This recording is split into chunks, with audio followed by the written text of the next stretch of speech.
राजस्थान के अंदर पंचायती राज चुनाव को लेकर हाई कोर्ट ने वो रास्ता अब क्लियर कर दिया गया है और सरकार के पास अब कोई भी ऑप्शन नहीं बचा है, केवल चुनाव कराना ही होगा।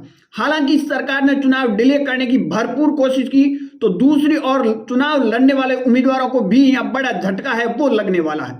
और साथ में बात की जाए तो हाई कोर्ट ने वो 15 अप्रैल की तारीख है वो दे दी गई है और उससे पहले पहले संपूर्ण राजस्थान के अंदर पंचायती राज चुनाव है वो कराया जाए।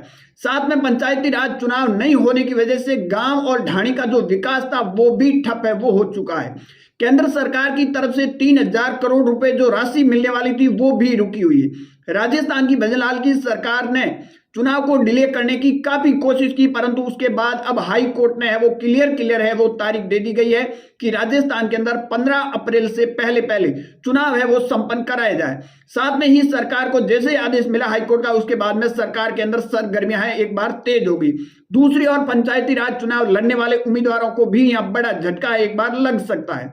बात की जाए तो पंचायती राज चुनाव नहीं होने की वजह से गांव और ढाणी का जो विकास था, हर गांव से पंचायती राज चुनाव कराने की जो मांग उठ रही थी, उसको लेकर भी अब एक बार चर्चा का कहीं कहीं विषय बना हुआ। केंद्र सरकार की ओर दिए जाने वाले करीबन 3000 करोड़ रुपए का फंड था, वो भी चुनाव नहीं होने की वजह से केंद्र सरकार ने भी वो रोक लगा दी। हालांकि बात की जाए डबल इंजन की सरकार है केंद्र में, इन्हीं की सरकार होने के बावजूद भी वो 3000 करोड़ रुपए जो राजस्थान के आम जनता के पैसे थे वो रुके हुए पंचायती राज चुनाव की वजह से। दूसरी ओर बात की जाए पंचायती राज चुनाव की, अब सरगर्मियां है वो तेज हो चुकी है और फरवरी के 25 तारीख के बाद में कभी भी आचार संहिता और तारीखों का भी ऐलान है वो हो सकता है। साथ में राजस्थान के अंदर पंचायती राज चुनाव लड़ने वाले उम्मीदवार, जिसको लेकर आपने देखा होगा कि भजनलाल की सरकार के अंदर अभी तक कंफ्यूज बना हुआ है कि पंचायती राज चुनाव लड़ने वाले उम्मीदवारों की योग्यता क्या होगी, 2 से अधिक संतान वाले क्या चुनाव लड़ पाएंगे, इनको लेकर अभी भी सरकार की तरफ से कोई भी स्थिति है वो क्लियर नहीं की गई। हालांकि सरकार की तरफ से अलग अलग बयान आ रहे हैं, विधानसभा में अलग बयान आ रहे हैं तो पार्टी के स्तर पर अलग बयान आ रहे हैं। दूसरी ओर उप मुख्यमंत्री दिया कुमारी इस मामले में चुप्पी साधती हुई नजर आ रही। हालांकि राजस्थान की विधानसभा के अंदर विपक्ष के द्वारा पूछा गया सवाल कि राजस्थान के अंदर पंचायती राज चुनाव के क्या एजुकेशन जरूरी है 10वीं और 12वीं या फिर ये जरूरी नहीं है, उस पर सरकार की तरफ से ये जवाब आया कि एजुकेशन कोई बाध्य नहीं होगी। परंतु उसी दूसरे दिन पार्टी के अध्यक्ष मदन राठौड़ का ये बयान आ जाना कि राजस्थान के अंदर पंचायती राज चुनाव में 10वीं और 12वीं जरूरी है, तो यहाँ कहीं कहीं चुनाव लड़ने वालों को भी एक बड़ा झटका। और इस मामले के अंदर जब उप मुख्यमंत्री से सवाल पूछा गया तो उप मुख्यमंत्री ने जवाब दिया भी नहीं और चुपचाप है वो निकल पड़े।